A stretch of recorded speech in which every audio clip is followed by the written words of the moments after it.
Hello and welcome to this session. I have here with me Miss Gayatri, who's an MA student at IIT Madras, and Miss Arya, my intern on the course Short Fiction in Indian Literature. And today we're going to have a group discussion about Prem Chand's story, The Chess Players. And let me begin with Arya. What do you make of the story, The Chess Players? Chess Players is one of the even it's described as one of the most fascinating and interesting stories by Premchand, and I think that it follows his usual formula of building up the background, then coming to introducing the central issue, and we have the climax, a literal climax with the end of two heroes. Okay, very good. Now, let's begin by talking about the historical background of this particular story world, and let's have an idea about how Premchand perceives this historical backdrop. Uh, I'll read the excerpt first. It was in the times of Wajid Ali Shah. Lucknow was drowned in sensuality. The big and small, the rich and the poor, all were sunk in it. Some were engrossed in dance and music. Some just revelled in the drowsiness induced by opium. Love of pleasure dominated every aspect of life. In administration, in literature, in social life, in arts and crafts, in business and industry, in cuisine and custom, sensuality ruled everywhere. The state officials were absorbed in fun and pleasure, poets in descriptions of love and separation, artisans in zari and chikan work, businessmen in dealings in surma, perfumes, and cosmetics. All were drowned in sensual pleasures. No one knew what was happening around the world. So, this serves as a perfect description for the time in which the annexation of ours take place. It was, I think, it's situated somewhere around 1856, and it is remarkably 1 year before Sepoy Mutiny, Yes. which marked almost the beginning of proper British rule in India. So I think that Premchand, somehow or the other, he is trying to portray the background or the situations that paved the way for Britishers to annex India, because people were so, the administration was so so loose, and there wasn't any order, and this actually paved the way for them to come and conquer us very easily. So I think by portraying the Lucknow of Wajid Ali Shah, he is trying to say, and through the characters of Mirza and Mazahib, he is trying to portray the attitude of people and the rulers of India during 1856 and the times around, and to show that it was our own fault that led to the annexation of the British. Okay, yeah, that seems to be his observation in terms of the description of Lucknow. And in fact, Lucknow was called as the Paris of the East in those times, right? And lots of books have been written about the pleasures as well as the fine arts that the people of Lucknow were indulging in those times. But the picture that we get here is somewhat extreme, and some critics even call it an exaggerated depiction of the pursuits that people indulge in those times. Gayatri, you have anything to comment on that? Yes, as for the question you had asked earlier about what do you think of the story, I think the story, as she rightly pointed out, it has a time-tested formula. That's why even Satyajit Ray had adapted this story into a film. And again, I think Premchand is more critical of the East rather than the West. He says, no wonder these people came and conquered us. We were like this. Yeah. The white man's burden is actually the white man's burden. So I think Premchand brought this out very beautifully. Yeah, in his the story. particularly the final statement that in that extract that you read out, nobody had any idea what was happening in the world. So people seem to be in a drugged state, kind of preoccupied in pursuing all these pleasures that they have no idea about the invaders who are coming into the country. So let's pick up on this idea of pleasure and work, the contrast between pleasure and work. Can we think about the spaces in relation to it? What are the spaces of work here? Do we have any spaces of work in this particular story? Any thoughts about that? I think their idea of work and our idea of work do not match at all. For Absolutely. them, they were jagadars. They said that they wanted to earn money without doing anything, but still they earn money. So for them, they had done their work. They were earning money as far as they know. Okay, the system of Jagirdari works like this. They are sort of the officers of the state. The king appoints certain members of the community as officers of the state. They are the Jagirdaris, and what their privileges are these. They get to govern a particular place. They get to collect the revenues from the place, and in return, they offer support to the king in the form of troops when the king is in need. So at times of crisis, they are supposed to send troops to the king for the battles that he will fight against his enemies. So that's the kind of contract that they have with the king.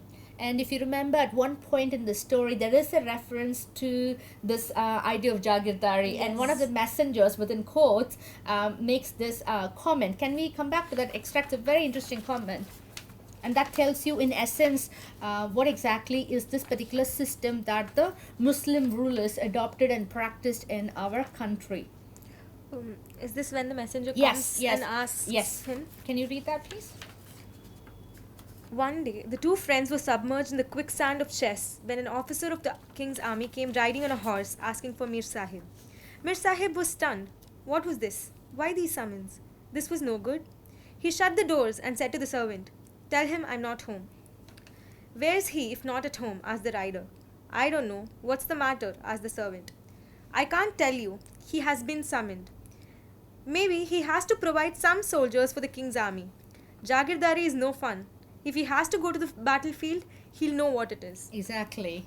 So that tells you that this is a very crucial aspect of that particular system. The idea of being there in the battlefield along with the king, sending your troops, maintaining your troops. So all these are the responsibilities of all these noblemen, which they don't do, which they don't kind of take it upon themselves to do. So they blissfully spend their time playing chess while the kingdom is becoming, invaded by the foreigners. So can we also think about this game of chess? What are the symbolic valences of this particular game? Why this particular game has been chosen by Premchand to represent the extremity of pleasure and obsession? Any speculations about that, Arya? Ma'am, I consider chess as a game of power, where one faction is trying, metaphorically, there is a power game in which one faction is trying to overpower the next. So in this context, I think the chessboard, metaphorically, it stands for the battlefield itself, where one group is trying to win over the other. And there is, I think, the central conflict of the story is between pleasure and work, where the obsession with pleasure is overriding the obligations of these two characters, and it is that which leads to downfall of their country and themselves. So in this context, the pawns in the chessboard, they represents these two people, and the battle actually, for me, it metaphorically stands for the conflict between pleasure and work, which is exaggerated in the story. So chess plays a very important role because one is that it has a lot of historical associations. It stands for power, it stands for war. Yeah. It's a political game, Yes. right? The metaphor is quite clear. It's a very easy association that we usually make, with chess and power play and things like that. And the conflict between power or pleasure and work is a very interesting conflict because there's no work at all. Nobody is working. Not only these two noblemen, none of the people in the city of Lucknow seem to work. We don't see any activities of labor going on. All the activities are in pursuit of pleasure, isn't it? So that's there. So there is a non-entity at the opposite side, isn't it? I mean, it's a no-brainer. There's no other side. Both the sides are about pleasure sometimes in this story. And what are the other associations that we have? And the other contrast that we have is with the countryside. How do we see the countryside? We have the countryside as well, which is contrasted with the city of Lucknow. And at one point in the story, the narrator says all the wealth has been sucked out of the country, and the wealth is pumped into the city, isn't it? So the countryside is impoverished, pauperized. That's the word that's the word that's used to describe the country, right? And very interestingly, when when the city falls, and the city falls to the invader, people start to run to the countryside. So we see that kind of spatiality and the contrasting spatiality in this particular story as well. It's the city folks who seem to be deadened by pleasure, whereas the country folks seem to be vulnerable, helpless, passive victims, right? So we have all these contrasts. Let's see other areas that we need to think about. Can we think about the game of chess as foreshadowing the war or the clash between Mir Sahib and Mirza at the end of the story? There's an irony, as she's pointed out, that the pawns can be associated with these two, Mirza and Mia. When you see this as being just juxtaposed to the real life as a chess game, and the chess game literally as a chess game, instead of them actually protecting their king, they end up giving up their lives for the king on the chessboard, right? Yeah, you're right. You're quite right. So that's the irony which Premchand brings out in this story. So we have a political battle being fought. At least theoretically, between the Indian rulers and the British. That's happening. And while the actual battle that's happening is a chess battle, the literal battle that's happening in the narrative of this particular story world is a chess battle between Mirza and Mir Roshan Ali. So here it becomes a personal battle. It's a battle as to who will win. It comes down to a very personal level. It becomes apolitical. So the fight is in a virtual space somehow, in an alternative space, and that space is cut off from reality.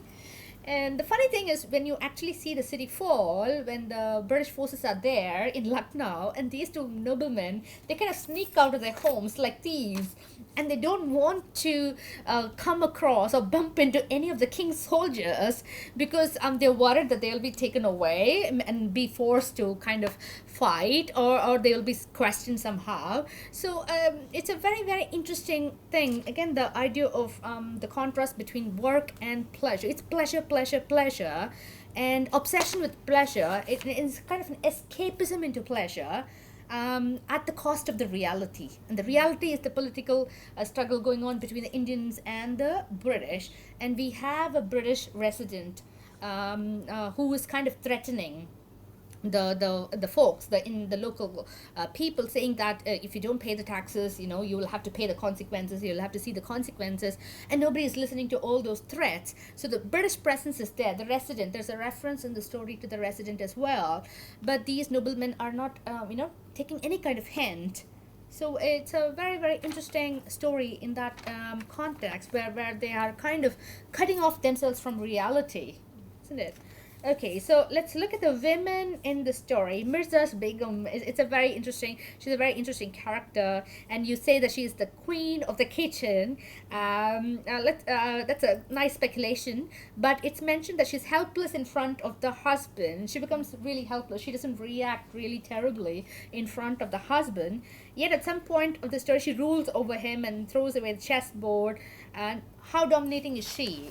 I found her and Mir Sahib's Begum to be one of the two intriguing characters in the story, because at one point we have her. It's a truth that she is very much annoyed by him playing all the time, but she at first it's mentioned that she didn't have the courage to open up and to shoo them away from the house. But again, it's very complicating that at another point she plays a trick over him. She calls him by saying that he is having a headache, and interestingly he too know about her game, and he comes in, and when he comes in again there is a sudden change of color in her, and she asks him to throw him out, and we have him again. Mirza, he lies to her that it is Mir Sahib who persuades him to play the game throughout. So at some point of the other, I think Mirza, he is afraid of his wife, That's why he lies to her. And when she plans of going inside, sorry, going through Devangana to throw the chessboard out, he literally begs to Yes. her.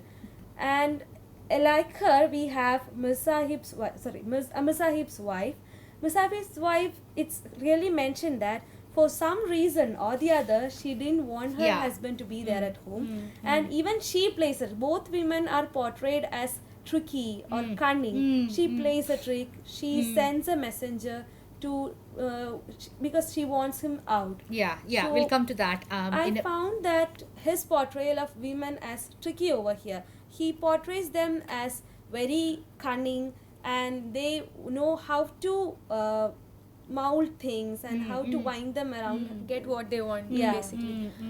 Okay, so we'll first deal with Mirza's Begum first, because she embodies a particular characteristic that we need to arrive at before we come back to Mir Roshan Ali's wife. So, what are the characteristics that we see in her? You're quite right to say that she's very manipulative to a certain extent. What do you think, Gayatri?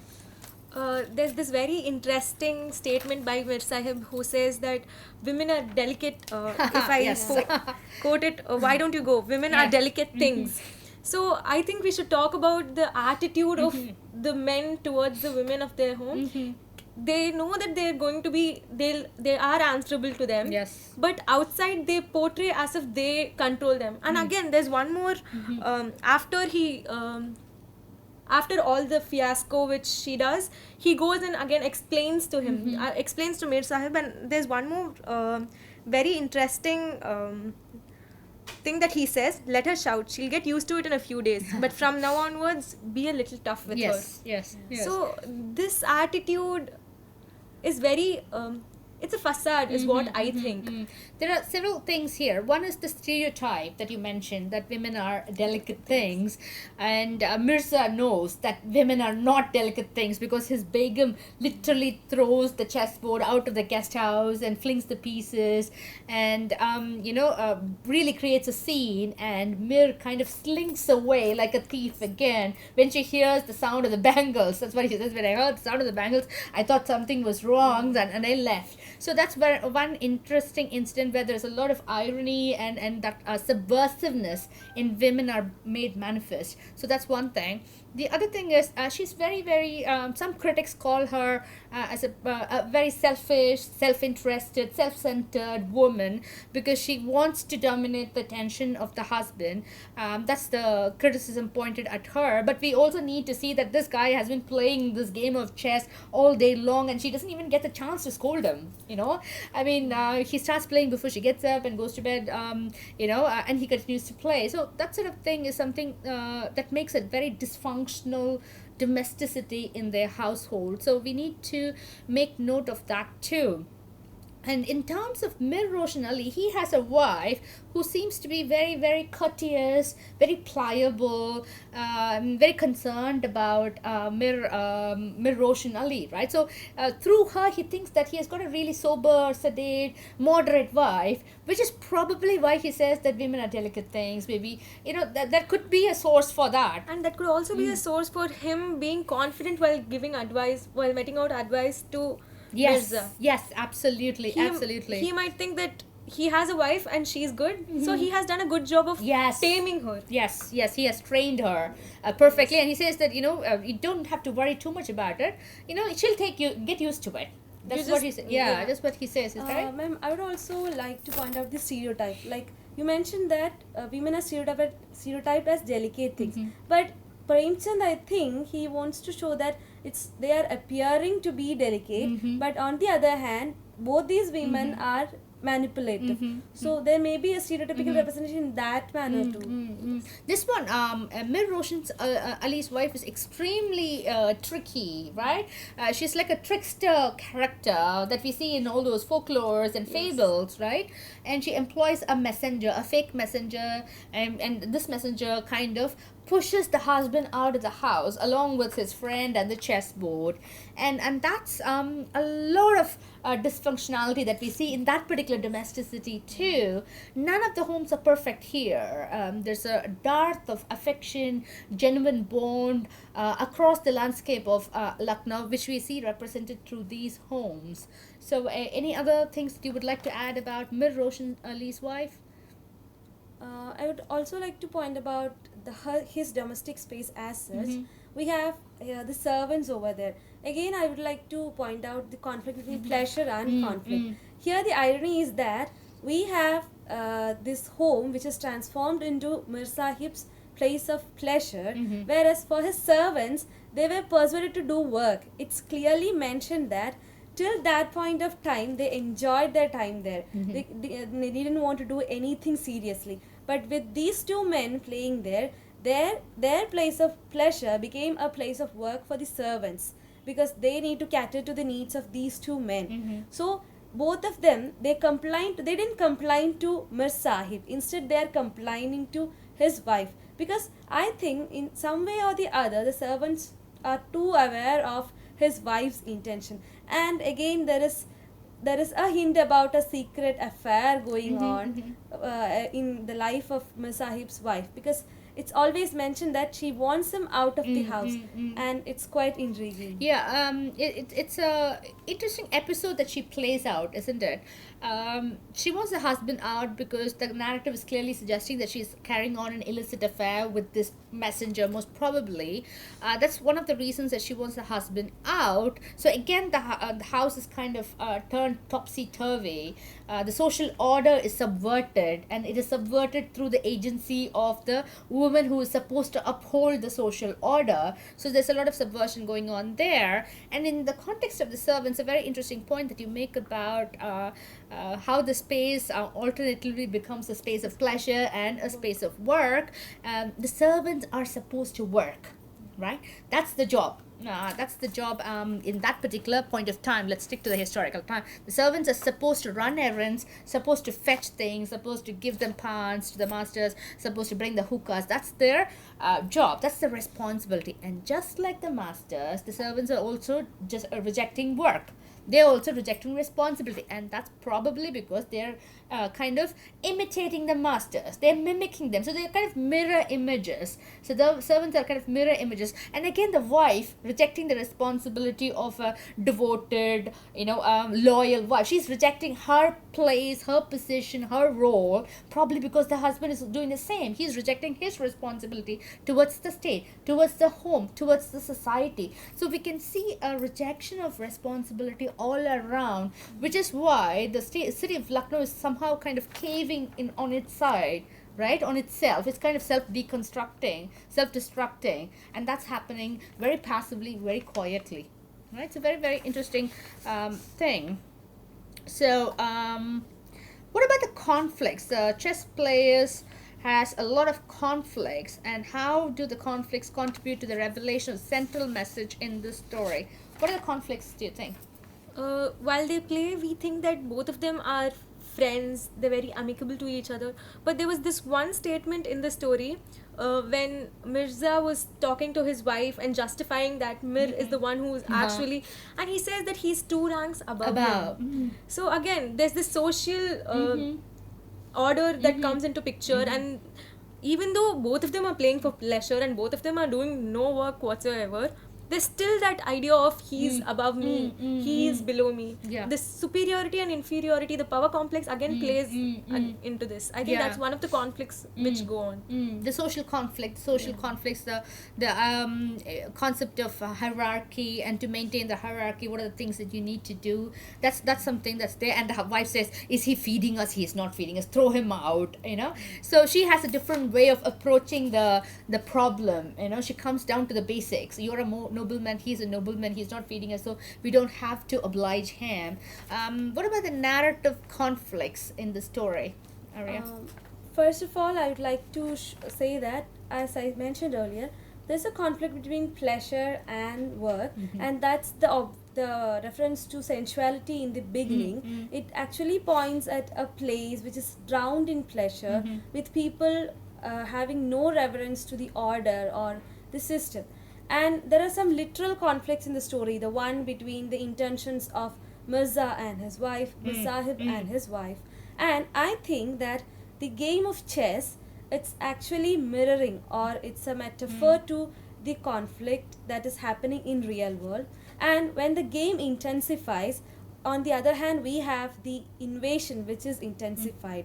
And when the king or Nawab ends up in the hands of the company, we have these two men. Their game also almost came to an end, and with a verbal conflict between these two men regarding the traditional occupations done by their ancestors, we have a literal end, and that too ends in a conflict.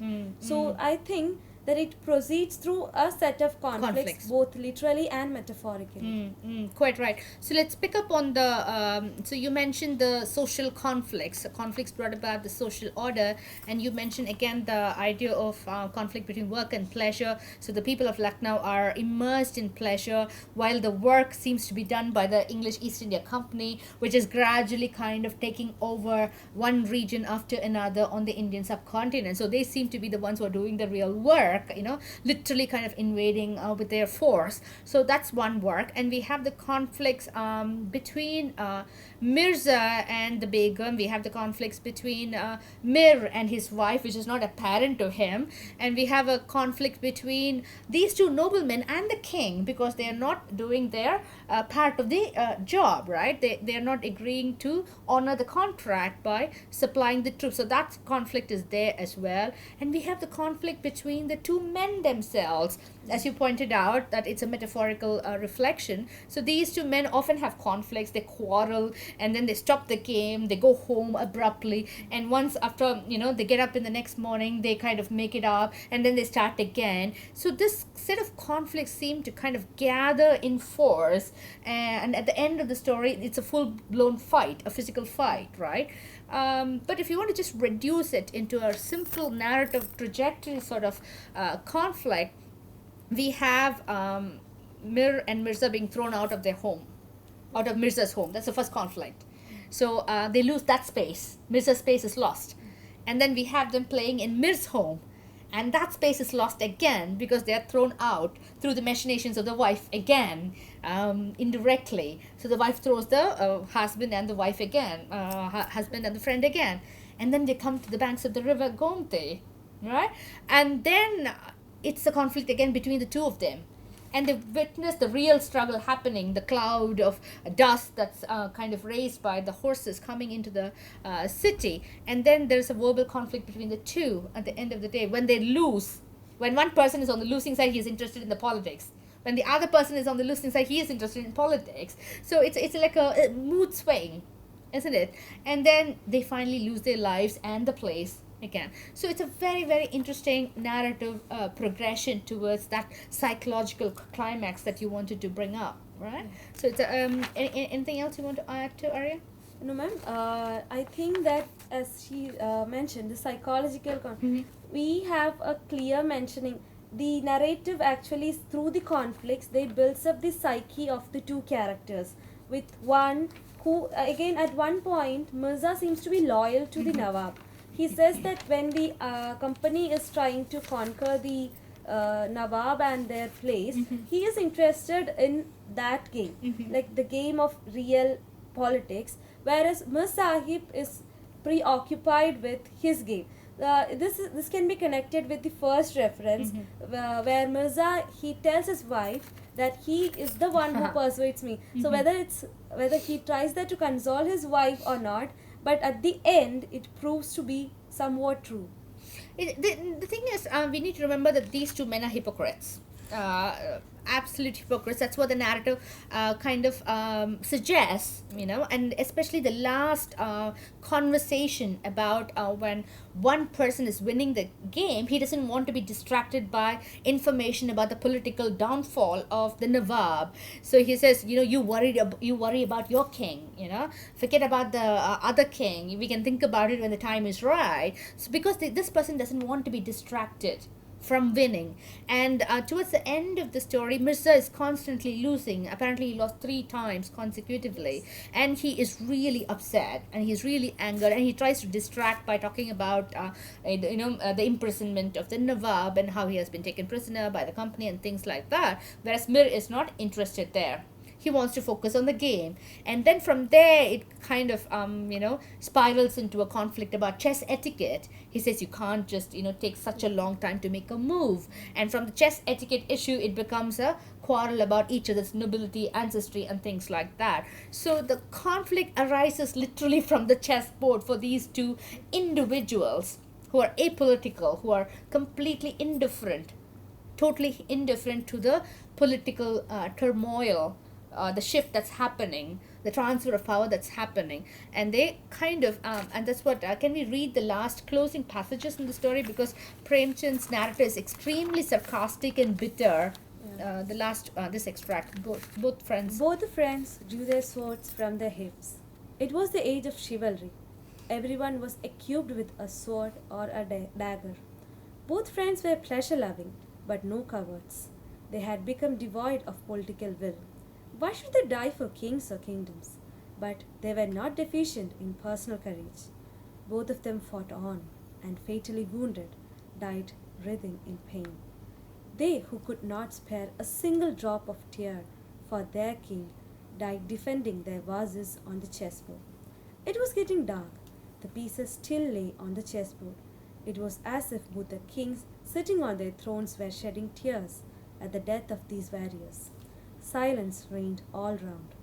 The broken arches, the ruined walls, and dust-laden pillars of the mosque were watching these corpses and cursing their fate. Okay, very, very interesting closing statements, especially the big extract where he talks about the age of chivalry. Yes. It's highly sarcastic, and the idea of their bravery. I mean, if they were real, brave people, if they were really brave, they would have gone onto the battlefield and they would have fought bravely. They would have organized some kind of army and kind of led the army. And they don't do that. Interestingly, they fight for their egos. They fight for their personal ego and their personal ancestry, and that's what Premchand mocks. And both of them fought on, fatally wounded, and they died writhing in pain. And he says that they couldn't fight for their king, but they defended their toy viziers on the chessboard. That's a very, very interesting thing to do, isn't it? So the political struggle has come down to a personal struggle. And therein lies the tragedy. Because in your personal struggle, you forget your social struggle, you forget your cultural struggle, you forget your historical struggle. It becomes narrowed to a particular space, to a particular kind of lineage, personal lineage, right? And Ari, you were interested in the final statements, right? And the symbolic valence of that. Silence reigned all around. The broken arches, the empty spaces seem to be kind of, watching these corpses, and they're cursing their fate because there are no people alive to take care of all these monuments, all these treasures, and all these, institutions and buildings and societies and families. So it's a massive tragedy, and that tragedy, according to Premchand in this particular story, seems to be due to the personal lack of courage, the personal lack of will and faith to fight politically and socially. So he seems to be kind of mocking that, rejection of responsibility. It seems that Premchand gives it's very odd. It seems that he gives dignity to these protagonists in death, which he had denied from the beginning. He had built their characters as pleasure-loving, as not doing any work, just shirking off their responsibilities, not being aware of their surroundings, being apolitical, all this. But there's a sense of dignity. There's something about them which changes in the mind of the reader, is what I felt. At the end, the reader actually feels sorry for them, is what I feel. It's a tragic fate.